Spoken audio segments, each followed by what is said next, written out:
ತಮಿಳುನಾಡು ರಾಜಕೀಯದಲ್ಲಿ ಕಂಡು ಕೇಳರಿಯದ ಮೈತ್ರಿಗೆ ಈಗ ಅಲ್ಲಿನ ರಾಜಕೀಯ ಸಾಕ್ಷಿ ಆಗುತ್ತಾ ಅನ್ನುವಂಥ ಪ್ರಶ್ನೆ ಉದ್ಭವಿಸ್ತಾ ಇದೆ.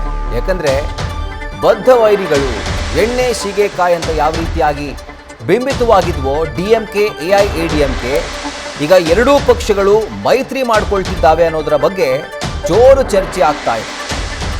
ಆದರೆ ಡಿಎಂಕೆಯ ಮಿತ್ರ ಪಕ್ಷಗಳು ಅಂದರೆ ಎಡಪಕ್ಷಗಳು ಈ ಮೈತ್ರಿ ಬೇಡ, ಎಐಎಡಿಎಂಕೆ ಜೊತೆ ಬಿಜೆಪಿ ಇದೆ, ನಮ್ಮ ಸಿದ್ಧಾಂತಕ್ಕೆ ಅದು ವಿರುದ್ಧವಾಗಿರುವಂಥ ಮೈತ್ರಿ ಅದು, ಹೀಗಾಗಿ ಎಐಎಡಿಎಂಕೆ ಜೊತೆ ಹೋಗೋದು ಬೇಡ ಅಂತ ಹೇಳಿ ಡಿಎಂಕೆಗೆ ಸಂದೇಶವನ್ನು ಎಡಪಕ್ಷಗಳು ರವಾನೆ ಮಾಡಿವೆ ಅಂತ ಎಡಪಕ್ಷಗಳ ಮೂಲಗಳಿಂದಲೇ ಈ ಬಗ್ಗೆ ಅಧಿಕೃತ ಮಾಹಿತಿ ನ್ಯೂಸ್ ಫಸ್ಟ್ಗೆ ಲಭ್ಯವಾಗಿರುವಂಥದ್ದು.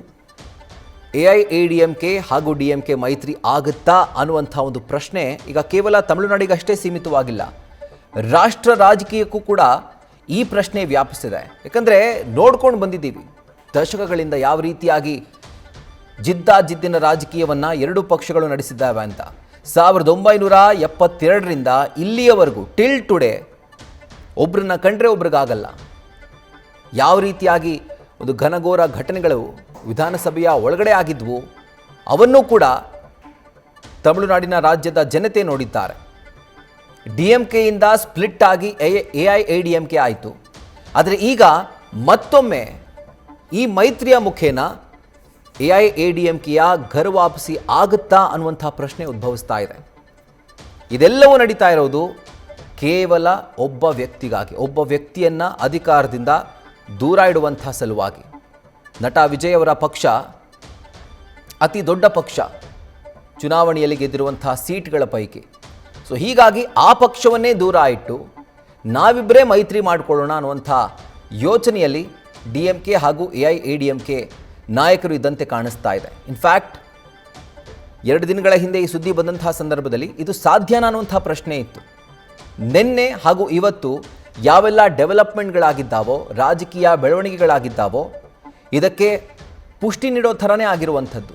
ಒಂದು ಕಡೆ ಎಐಎಡಿಎಂಕೆ ಸಂಸದರು ದೇವರ ಆಶೀರ್ವಾದ ಇದ್ದರೆ ನಮ್ಮ ಸರ್ಕಾರ ಬರುತ್ತೆ ಈ ಬಾರಿ ಅಂತ ಹೇಳ್ತಾರೆ. ಅದರ ಜೊತೆಗೆ ಎಐಎಡಿಎಂಕೆ ನೇತೃತ್ವದ ಸರ್ಕಾರನೇ ಅಂತ ಹೇಳ್ತಾರೆ. ಸೊ ಎಲ್ಲವೂ ದೊಡ್ಡ ಗೊಂದಲವನ್ನು ಮೂಡಿಸ್ತಾ ಇದೆ. ಅದರ ಜೊತೆಗೆ ಕುತೂಹಲ ಅಂತೂ ಇದ್ದೇ ಇದೆ.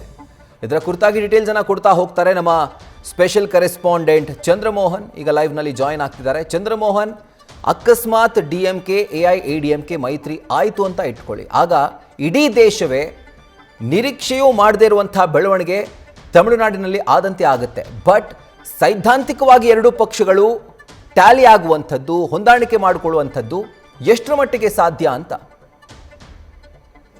ರಾಹುಲ್, ರಾಜಕೀಯದಲ್ಲಿ ಏನು ಬೇಕಾದರೂ ಕೂಡ ಆಗ್ಬೋದು. ಯಾವಾಗ ಬದ್ಧ ವೈರಿಗಳು ಕೂಡ ಮಿತ್ರರಾಗ್ಬೋದು, ಮಿತ್ರರು ಕೂಡ ಶತ್ರುಗಳಾಗ್ಬೋದು. ರಾಜಕೀಯದಲ್ಲಿ ಯಾರು ಶಾಶ್ವತ ಮಿತ್ರರು ಇಲ್ಲ, ಯಾರು ಶಾಶ್ವತ ವೈರಿಗಳು ಇಲ್ಲ ಅನ್ನೋ ಒಂದು ಮಾತಿದೆ. ಅದೇ ಒಂದು ಮಾತು ಈಗ ತಮಿಳುನಾಡಿನ ರಾಜಕಾರಣಕ್ಕೂ ಕೂಡ ಅನ್ವಯಿಸ್ತಾ ಇದೆ. ಕಳೆದ 5 ದಶಕಗಳಿಂದ ಡಿಎಂಕೆ ಮತ್ತು ಎಐಎಡಿಎಂಕೆ ಪಕ್ಷಗಳು ಬದ್ಧ ವೈರಿಗಳಾಗಿರುವಂತಹ ರಾಜಕೀಯ ಪಕ್ಷಗಳು. ಈ ಎರಡೂ ಪಕ್ಷಗಳು ಒಂದುಗೂಡೋದನ್ನ ತಮಿಳುನಾಡಿನ ಜನ ಕೂಡ ಕನಸು ಮನಸ್ಸಿನಲ್ಲೂ ಕೂಡ ಊಹಿಸಿರಲಿಲ್ಲ. ಆದ್ರೀಗ ಬದಲಾದಂಥ ರಾಜಕೀಯ ಪರಿಸ್ಥಿತಿಯಲ್ಲಿ ಎರಡೂ ಪಕ್ಷಗಳು ಕೂಡ ಒಂದಾಗುವಂಥ ನಿಟ್ಟಿನಲ್ಲಿ ಆಲೋಚನೆಯನ್ನು ನಡೆಸ್ತಾವೆ, ಚರ್ಚೆ ಕೂಡ ನಡೆಸ್ತೇವೆ. ತೆರೆಮರೆಯಲ್ಲೇ ಟಿವಿಕೆ ಪಕ್ಷ ಅಧಿಕಾರಕ್ಕೆ ಬರೋದನ್ನು ತಪ್ಪಿಸಲಿಕ್ಕೋಸ್ಕರ, ತಡೆಯುವುದಕ್ಕೋಸ್ಕರ ಡಿಎಂಕೆ ಮತ್ತು ಎಐಎಡಿಎಂಕೆ ಪಕ್ಷಗಳು ಒಗ್ಗೂಡಿ ಸರ್ಕಾರ ರಚನೆ ಮಾಡೋ ಬಗ್ಗೆ ಚರ್ಚೆಯನ್ನು ಕೂಡ ನಡೆಸ್ತವೆ. ಈ ಚರ್ಚೆ ಮೇ 4ರ ಸಂಜೆಯಿಂದಲೇ ಆರಂಭವಾಗಿದೆ. ಮೇ 4ರ ಸಂಜೆನೆ ಎಡಪ್ಪಾಡಿ ಪಳನಿಸ್ವಾಮಿ ಅವರು ನೇರವಾಗಿ ಡಿಎಂಕೆ ಪಕ್ಷದ ಎಂಕೆ ಸ್ಟಾಲಿನ್ ಅವರ ಪುತ್ರ ಉದಯನಿಧಿ ಸ್ಟಾಲಿನ್ ಜೊತೆಗೆ ಫೋನ್ನಲ್ಲಿ ಮಾತುಕತೆಯನ್ನು ನಡೆಸಿದರೆ, ಈಗ ಟಿವಿಕೆ ಪಕ್ಷ ಅಧಿಕಾರಕ್ಕೆ ಬರೋದನ್ನು ತಡೆಯಲಿಕ್ಕೋಸ್ಕರ ಡಿಎಂಕೆ ಮತ್ತು ಎಐಎಡಿಎಂಕೆ ಪಕ್ಷಗಳು ಒಂದಾಗಬೇಕು, ಎಐಎಡಿಎಂಕೆ ಪಕ್ಷ ಸರ್ಕಾರವನ್ನು ರಚಿಸುತ್ತೆ, ನಾನು ಸಿಎಂ ಆಗ್ತೇನೆ, ನಮ್ಮ ಸರ್ಕಾರಕ್ಕೆ ನೀವು ಬಾಹ್ಯ ಬೆಂಬಲವನ್ನು ಕೊಡಿ ಅನ್ನುವ ಚರ್ಚೆಯನ್ನು ನಡೆಸಿದರೆ ಡಿಎಂಕೆ ಕೂಡ ಇದಕ್ಕೆ ಈಗ ತಯಾರಾಗಿದೆ. ಮುಖ್ಯವಾಗಿ ಎಐಎಡಿಎಂಕೆ ಪಕ್ಷದ ಪಳನಿಸ್ವಾಮಿ ಅವರ ನಾಯಕತ್ವದಲ್ಲಿ, ನೇತೃತ್ವದಲ್ಲಿ ಸರ್ಕಾರ ರಚನೆ ಆಗುತ್ತೆ. ಪಳನಿಸ್ವಾಮಿ ಮುಖ್ಯಮಂತ್ರಿ, ಅದಕ್ಕೆ ಆ ಸರ್ಕಾರಕ್ಕೆ ಡಿಎಂಕೆ ಬಾಹ್ಯ ಬೆಂಬಲವನ್ನು ಕೊಡುತ್ತೆ. ಆದರೆ ಡಿಎಂಕೆ ಸರ್ಕಾರವನ್ನು ಸೇರೋದಿಲ್ಲ, ಸರ್ಕಾರದಲ್ಲಿ ಮಂತ್ರಿ ಸ್ಥಾನಗಳನ್ನು ಪಡೆಯೋದಿಲ್ಲ, ಬದಲಿಗೆ ಬಾಹ್ಯ ಬೆಂಬಲವನ್ನು ಮಾತ್ರನೇ ಕೊಡುತ್ತೆ. ಜೊತೆಗೆ ತನ್ನ ಮಿತ್ರ ಪಕ್ಷಗಳ ಬೆಂಬಲವನ್ನು ಕೂಡ ಕೊಡಿಸಲಿಕ್ಕೆ ಡಿಎಂಕೆ ಮುಂದಾಗಿದೆ. ಡಿಎಂಕೆ ಮಿತ್ರ ಪಕ್ಷಗಳು ಯಾವ್ಯಾವುದು ಅಂತ ಅಂದ್ರೆ ವಿಸಿಕೆ ಪಕ್ಷದ 2 ಎಂಎಲ್ಎಗಳಿದ್ದಾರೆ, ಕಮ್ಯುನಿಸ್ಟ್ ಪಕ್ಷದ 4 ಮಂದಿ ಎಂಎಲ್ಎಗಳಿದ್ದಾರೆ. ಇವರ ಬೆಂಬಲವನ್ನು ಕೊಡಿಸಲಿಕ್ಕೆ ಈಗ ಡಿಎಂಕೆ ಕೂಡ ಮುಂದಾಗಿದೆ. ಜೊತೆಗೆ ಇನ್ನು ಎಐಎಡಿಎಂಕೆ ಮಿತ್ರ ಪಕ್ಷಗಳಾದಂತಹ ಪಿಎಂಕೆ ಕೂಡ ಈ ಒಂದು ಮೈತ್ರಿಕೂಟವನ್ನು ಸೇರುವಂತ ನಿಟ್ಟಿನಲ್ಲಿ ಚರ್ಚೆ ನಡೆಸ್ತಾ ಇದೆ. PMK ಪಕ್ಷದಲ್ಲಿ 4 ಮಂದಿ MLAಗಳಿದ್ದಾರೆ. ಜೊತೆಗೆ ಆಲ್ ಇಂಡಿಯಾ ಯೂನಿಯನ್ ಮುಸ್ಲಿಂ ಲೀಗ್ನ 2 MLAಗಳಿದ್ದಾರೆ. ಈ all India union Muslim league ಈಗ ಸದ್ಯ DMK ಮಿತ್ರಕೂಟದಲ್ಲಿರ್ತಕ್ಕಂಥ ಪಕ್ಷ. ಈ ಪಕ್ಷದ ಬೆಂಬಲವನ್ನು ಕೂಡ ಪಡ್ಕೊಳ್ಳಿಕ್ಕೆ ಎಡಪ್ಪಾಡಿ ಪಳನಿಸ್ವಾಮಿ ಅವರು ಮುಂದಾಗಿದ್ದಾರೆ.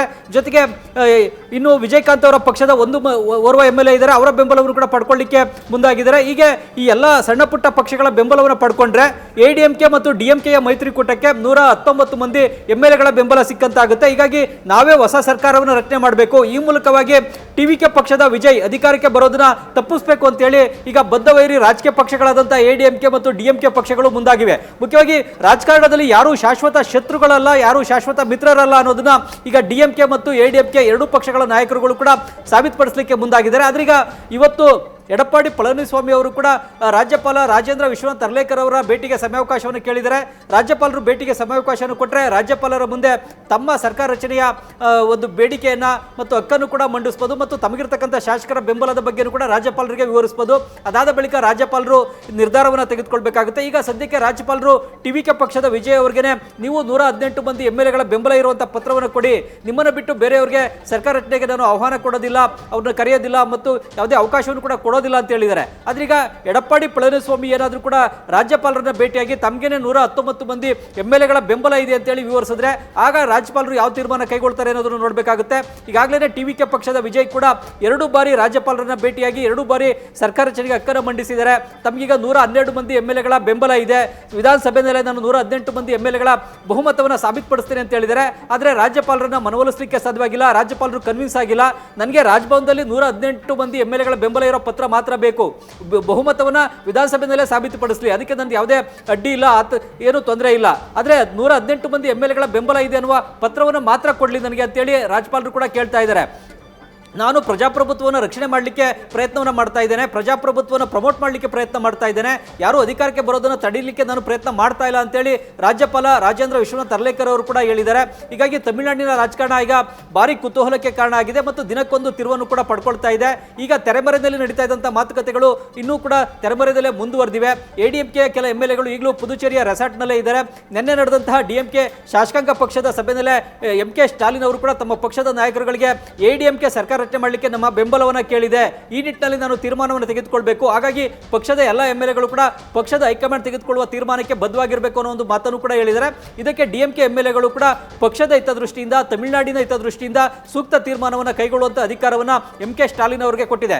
MK ಸ್ಟಾಲಿನ್ ಅವರು ತೆಗೆದುಕೊಂಡಂತ ತೀರ್ಮಾನಕ್ಕೆ ನಾವೆಲ್ಲರೂ ಕೂಡ ಬದ್ಧವಾಗಿರ್ತೇವೆ. ತಮಿಳುನಾಡಿನಲ್ಲಿ ಮತ್ತೊಂದು ಚುನಾವಣೆ ಬರುವಂತದ್ದು ಬೇಡ, ಈಗಷ್ಟೇ ಚುನಾವಣೆ ನಡೆದಿದೆ, ಹಾಗಾಗಿ ಸೂಕ್ತವಾದಂತಹ ತೀರ್ಮಾನವನ್ನ MK ಸ್ಟಾಲಿನ್ ಅವರು ತೆಗೆದುಕೊಳ್ಬೇಕು ಅನ್ನುವ ನಿರ್ಣಯವನ್ನ DMK ಶಾಸಕಾಂಗ ಪಕ್ಷದ ಸಭೆಯಲ್ಲಿ ಕೈಗೊಳ್ಳಲಾಗಿದೆ. ನ್ಯೂಸ್ ಫಸ್ಟ್ ನಿರ್ಭೀತಿಯಿಂದ ನಿಮ್ಮ ಪರವಾಗಿ.